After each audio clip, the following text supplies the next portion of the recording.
शोधी बाची लगनौरी नाम धरे दियो।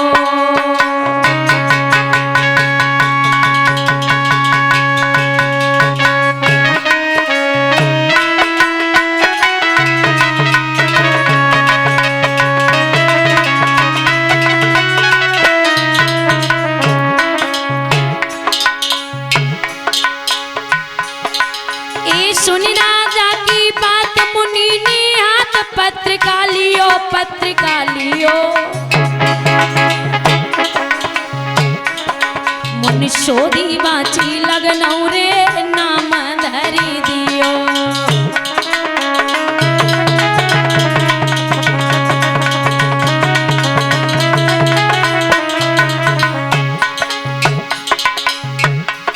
ए रुक्मिणी जा को नाम सिद्ध सब काम दे बनी कियो दे बनी कियो।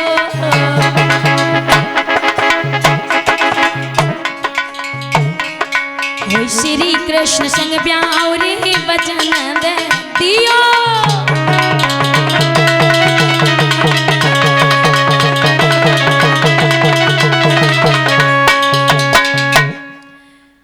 बाबा नारद ने नामकरण संस्कार किया।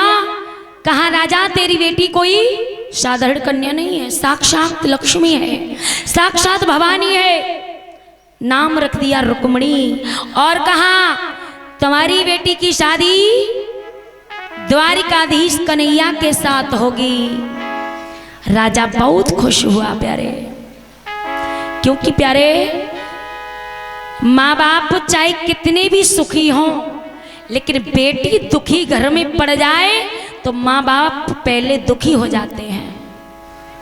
माँ बाप कितने भी दुखी हों, लेकिन बेटी सुखी घर में है, परिवार अच्छा है, तो बेटियों के सुख से ही माँ बाप खुश हो जाते हैं। जिसकी बेटी दुखी रहती है ससुराल में, तो उसके माँ बाप मायके में पहले दुखी होते हैं प्यारे। बेटियों के लिए प्यारे चाहे 1-2 बीघा खेत कम देख लेना, थोड़ा 2-4 कमरे कम देख लेना, लेकिन परिवार सज्जन होना चाहिए।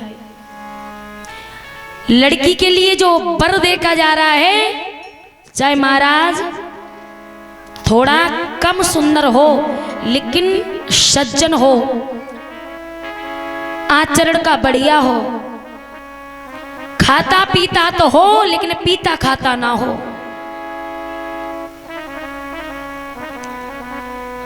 बेटियों की शादी प्यारे सिर पे रख करके बोझ समझ करके ऐसे ही मत पटक दिया करो।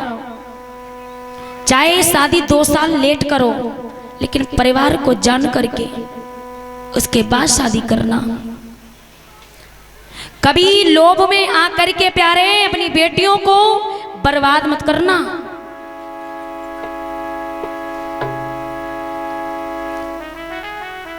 बेटी के योग्य वर होना चाहिए, क्योंकि आप तो अपनी छुट्टी काट लेते हो, लेकिन ये बेटियां सारी जिंदगी रोती हैं।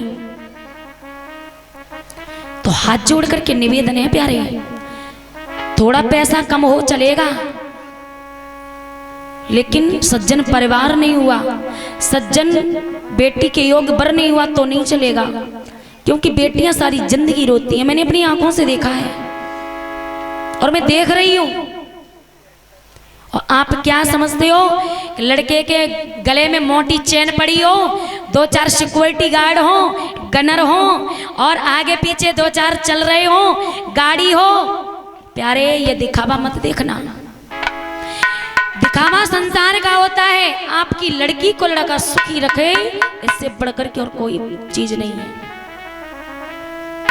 आप शान पर मत मरो, थोड़ा सम्मान पर मरो, क्योंकि जिस बेटी का घर में सम्मान नहीं है प्यारे, उस घर में से लक्ष्मी निष्कासित हो जाती है, उस घर में शांति कभी होती नहीं है। जिस घर में स्त्रियों का सम्मान नहीं है, जो पी के आते हैं शाम को और डंडा उठा करके बच्चों को पत्नी को पीटते हैं, इनके जीवन में कभी शांति मिल ही नहीं सकती है।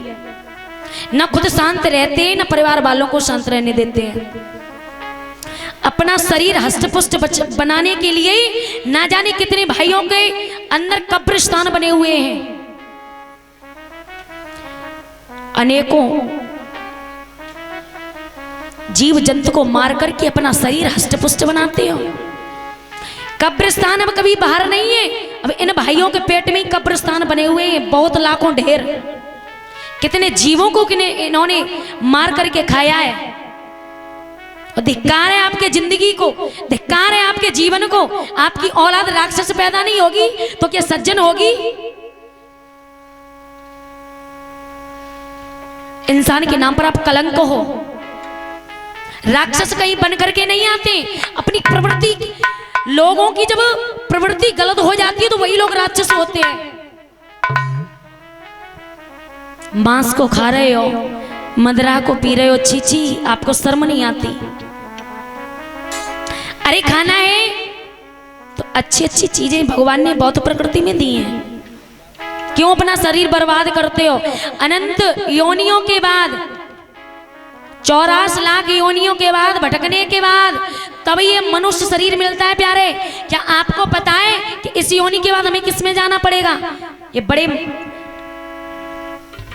बड़े भाग्य से ये मनुष्य शरीर मिला है प्यारे, उसको आप ना जाने कितनी गलतियों में गमा बैठते हो।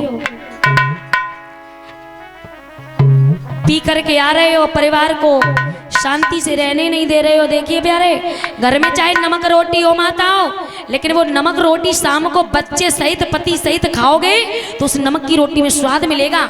आपके घर में कितना भी पकवान बना रखा हो, कितने भी पनीर के नाश्ते करते हो, लेकिन आपके घर में शांति नहीं है तो ऐसा पनीर भी किसी चीज का नहीं है। घर में गरीबी हो लेकिन प्यारे ये राक्षस प्रवृत्ति के लोग ना हो।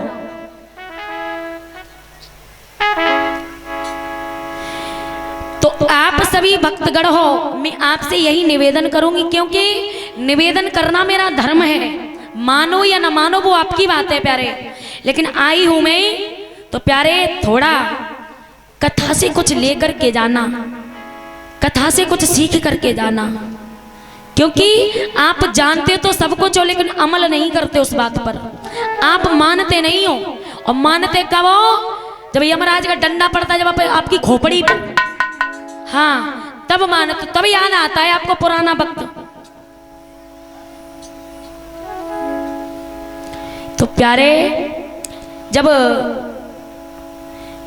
नारद जी चले गए हैं बेटी का नामकरण संस्कार करके,